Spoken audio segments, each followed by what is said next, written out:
सारंग, मी स्वतःला तुझ्यापासून लांब ठेवण्याचा खूप प्रयत्न केला, पण तू नजरेसमोर आलास ना की मला आपण घालवलेले सगळे क्षण आठवतात.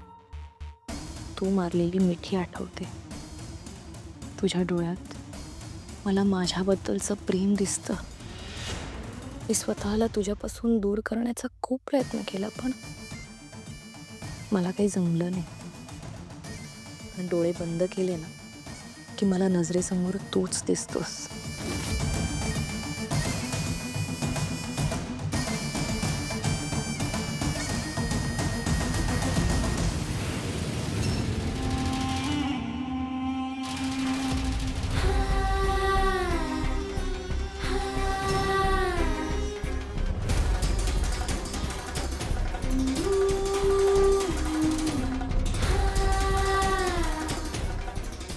सारंग, बघ ना रे माझ्या डोळ्यात. तुला तुझ्याबद्दलचं प्रेम दिसेल.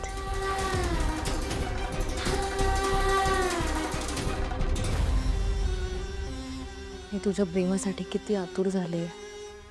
तुला पाहिलं ना की सगळी बंधनं तोडावीशी वाटतात.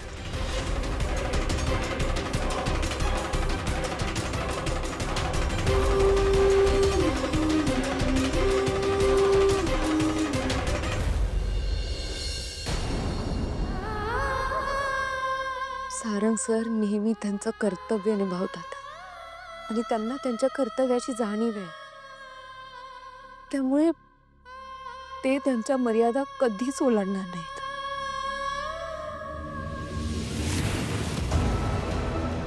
आपण का मर्यादा पाळतोय सारंग?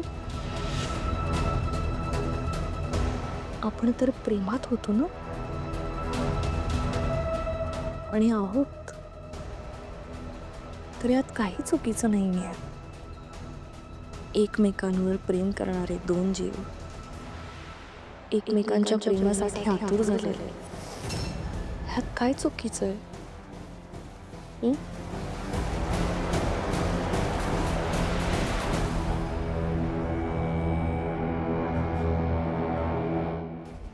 सारंग सरांना माहिती आहे काय चूक काय बरोबर. त्यांच्यावर चांगले संस्कार आहेत विठ्ठला. त्या त्यांच्या संस्कारांच्या मर्यादा कधीच ओलांडणार नाहीत. माझा त्यांच्यावर पूर्ण विश्वास आहे विठ्ठला.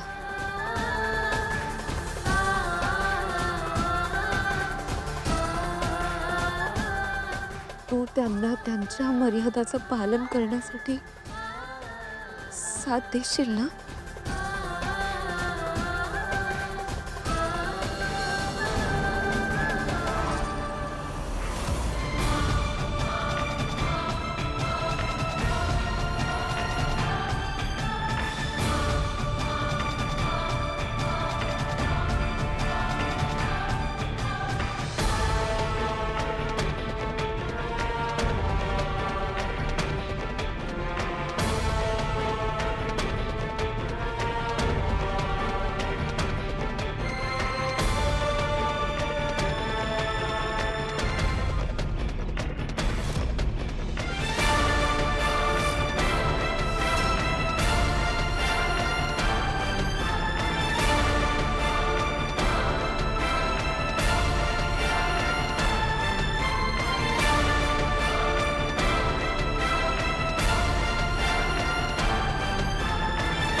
सारंग, थांब. तुला बरं वाटत नाहीये, डिप्रेशन मध्ये होतीस, म्हणून मला तुझ्या बाबतीत सहानुभूती वाटत होती. याचा अर्थ असा नाही की तुझी प्रत्येक गोष्ट मी मान्य करेन. लिमिटमध्ये राहास. मी कंट्रोल युअर सेल्फ. जोपर्यंत सत्य आणि असत्याचा निर्णय नाही होत तोपर्यंत मर्यादा विसरू नकोस.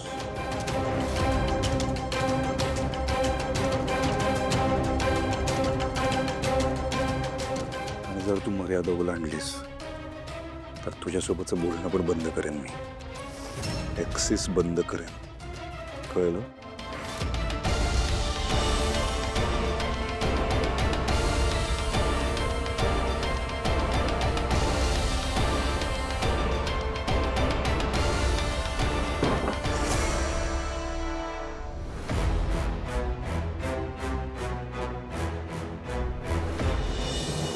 मॉम, आजची रामनवमीची सगळी तयारी झाली आहे. इव्हेंट कंपनीला काम दिलंय. इव्हेंट कंपनी कशाला आहे? Why not? हो, म्हणजे ही सगळी मॅनेजमेंट करणार कोण? आपण. मला असं वाटतं की घरातला कार्यक्रम आहे, आपण करूयात ना. हां, खरं काहीच हरकत नाही.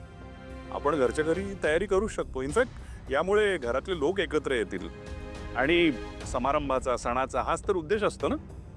पण मला असं वाटतं की यावेळेला आपण काहीतरी वेगळं करूया. नवीन गोष्ट. नवीन गोष्ट म्हणजे? कोणी ठरवलं? कधी झाला हा प्लॅन? I C. घरात नवीन लोक आलेत, त्याने इन्फ्लुएन्स केलंय का? मी बोलू? आई आहे बघ, सखदेव दादा त्यांच्या तिथे खूप भक्तिभावाने ते कीर्तन वगैरे करतात. म्हणजे पारंपरिक पद्धतीने सगळे कार्यक्रम ते पार पाडतात. मला असं वाटतं की आपण पण ह्या वेळेला आपल्या घरात कीर्तन वगैरे ठेवूयात ना. छान कल्पना आहे, जरूर करूया. हो, आणि हा कार्यक्रम निर्विघ्नपणे पार पाडायची जबाबदारी माझी. मला असं वाटतं आईची काही हरकत नसेल. ठीक आहे, म्हणजे सगळ्यांची जर का हीच इच्छा असेल तर करू की आपण. ठरलं का सगळं? मग हा, मदत लागली तर मला सांग. फक्त एवढंच आहे की सगळा भार आपण वहिनीवर नको टाकायला, आपण पण मदत करूयात. आणि तू मदत करणार आहेस? नको करू. मदत करायची आधी करतो, मग मदत नाही करत.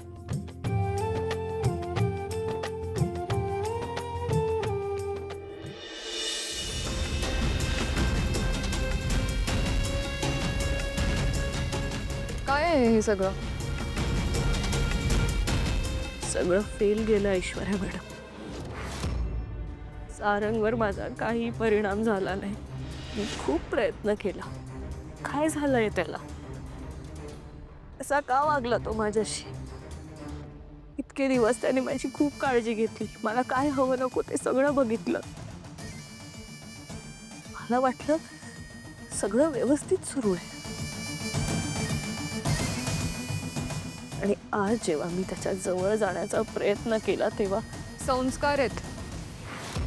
तिलोत्तमा मेहंदळेंचे संस्कार आहेत. आणि त्याच संस्कारांमुळे ती मूर्ख मुलगी या घरात टिकून आहे. सो मला बाजूला करून जर का तू काही करण्याचा प्रयत्न करत असशील तर करू नकोस. त्याने तुला हाती काहीच लागणार नाही. आणि आणखी एक,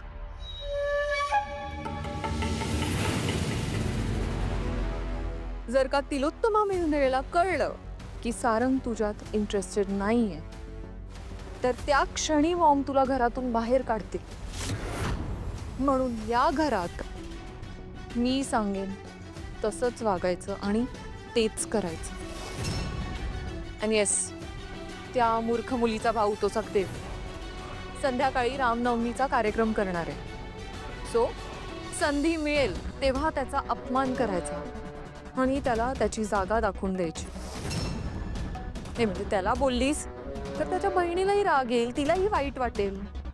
आणि तिला राग आला तर त्या रागात ती काहीतरी चूक करेल आणि त्याचा फायदा आपल्याला होईल.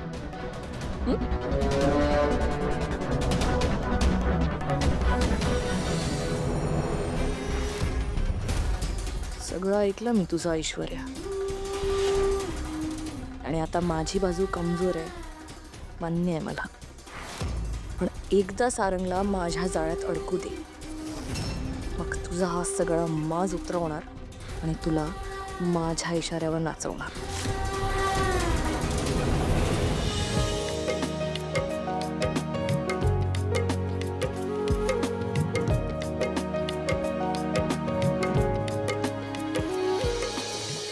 नमस्कार नमस्कार नमस्कार.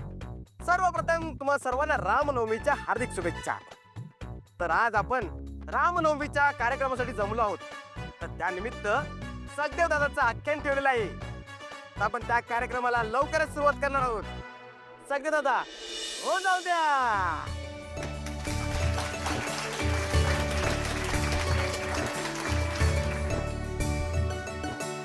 बोला राम नाम, बोला हरी नाम, बोला हरी राम कृष्ण जय जय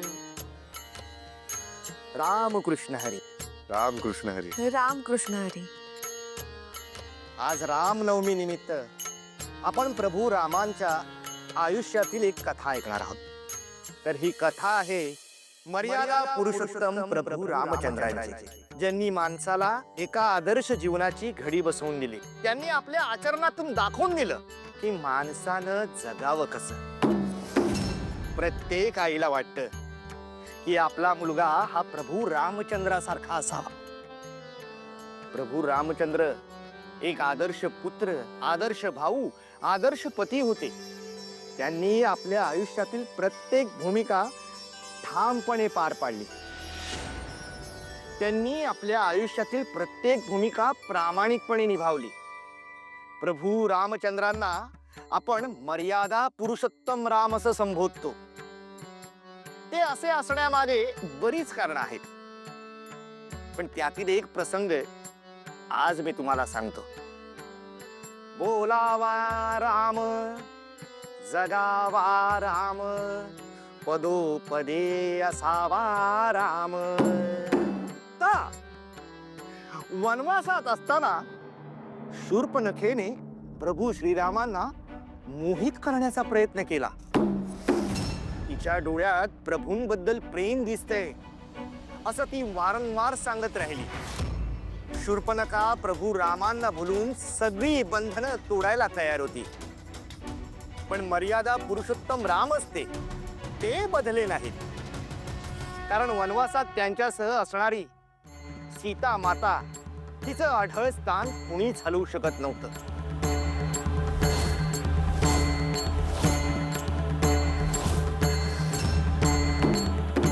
कारण सीता माता प्रभू रामचंद्रांच्या पाठीमागे सावलीसारखी उभी होती.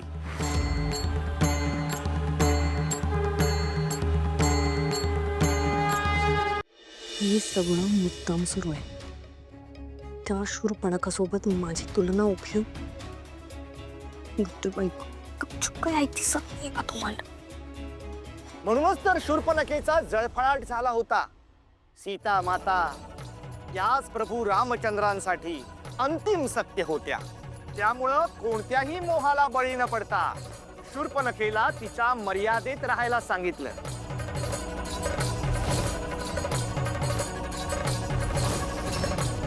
अहंकारी शूर्पणखेचं शेवटी नाक छाटलं गेलं आणि तिला तिची जागा दाखवण्यात आली. आणि प्रभू रामचंद्रांनी आपल्या समोर एक आदर्श उभा केला. वा बुवा वा, छान झालं निरूपण.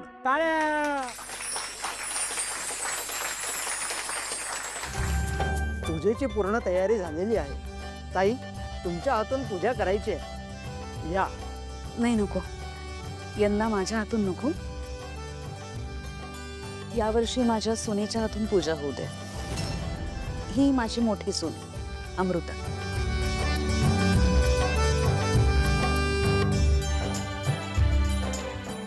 चालेल ना तुला? तुझ्याकडून माझ्या खूप अपेक्षा आहेत. यावर्षी पाळणा हलायलाच हवा.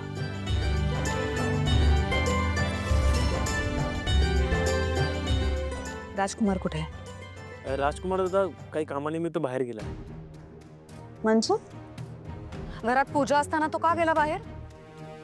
काय ग? ठीक आहे, काळजी करू नका. अमृता एकट्यानं पूजा करेल, काय हरकत आहे. चालेल तुला? बस.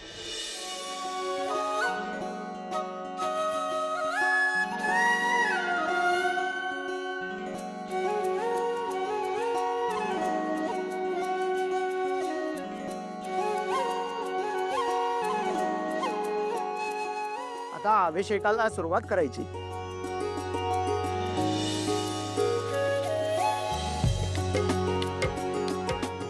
प्रभू रामचंद्र की जय.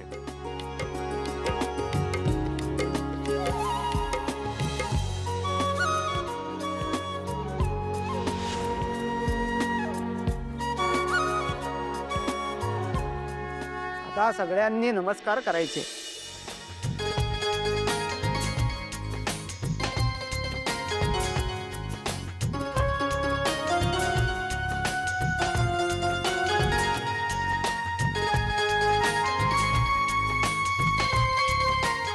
सॉरी.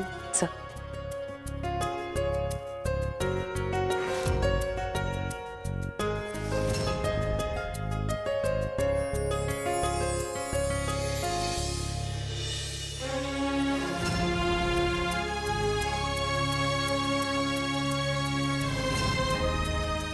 हे प्रभू श्रीरामा, या घरात लवकरात लवकर पाळणा हलायला हवा अशी प्रार्थना करते.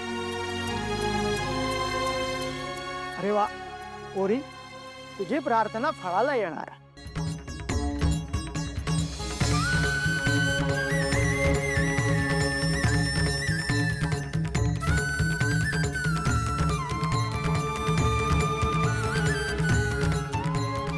अशा प्रकारे पूजा संपन्न झालेली आहे.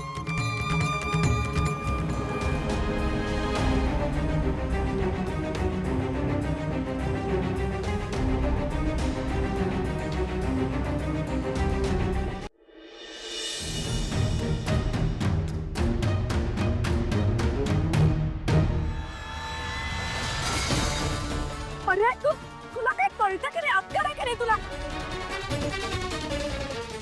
भूपालकी पडलीस तू. जळते निखारे त्यात लागलं असतं तर, हे कार्पेट जळलं असतं तर, घर जळलं असतं तर, तरी मी सांगत होते ही असली माणसं मला माझ्या घरात नकोय. काय हो, चुकून झालो. हे शिकवलंय तुझ्या आई वडिलांनी तुला? हे असे संस्कार घडवले तुझ्यावर? हा, मोठ्यांच्या घरी जायचं आणि वाटेल तसं वागायचं, हे असं नुकसान करायचं? हा, आहे लायकी तुझी? या अशा सगळ्या गोष्टींना हात लावायची आहे का? तिलोत्तमा मॅडम, दादाने मुद्दाम नाही केलं. तुम्ही रागाच्या भरात किती बोललात त्याला. तुम्ही त्याचे संस्कार, त्याची गरिबी, त्याची परिस्थिती, त्याची लायकी काढली. पण तुम्ही हे नाही बघितलं की अस्मिनी दादाच्या पायात पाय घालून त्याला मुद्दाम पाडलाय.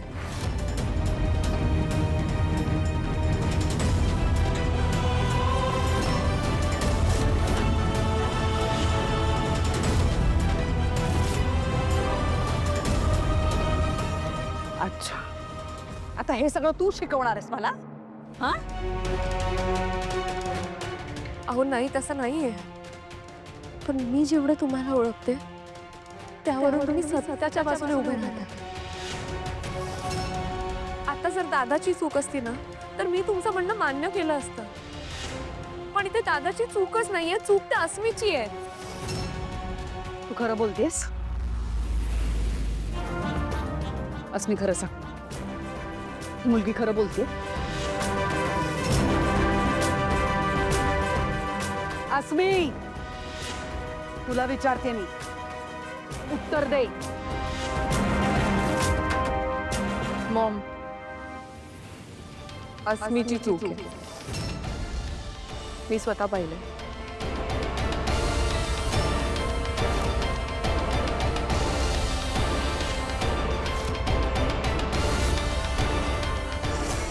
सिरियसली अस्मी, तू खरंच याला पायात पाय घालून पाडायचा प्रयत्न केलास? Shame on you. मी तरी तुला सतत विचारत होते, चूक तुझी आहे का, हे तू केलंयस का, तेव्हा का नाही बोललीस तू? हे शोभतं तुला? तू खोटं बोललीस माझ्याशी.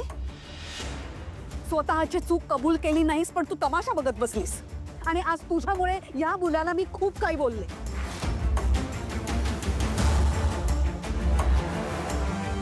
I'm sorry. हे तुझ्याकडून परत अपेक्षित नाहीये अस्मी. प्लीज. तिलोत्तमा मॅडम, धन्यवाद. तुम्ही तुमच्या संस्कारांवर टिकून राहिलात. नाही, थँक्यू. तू जर का मला सांगितलं नसतंस तर मला कळलंच नसतं.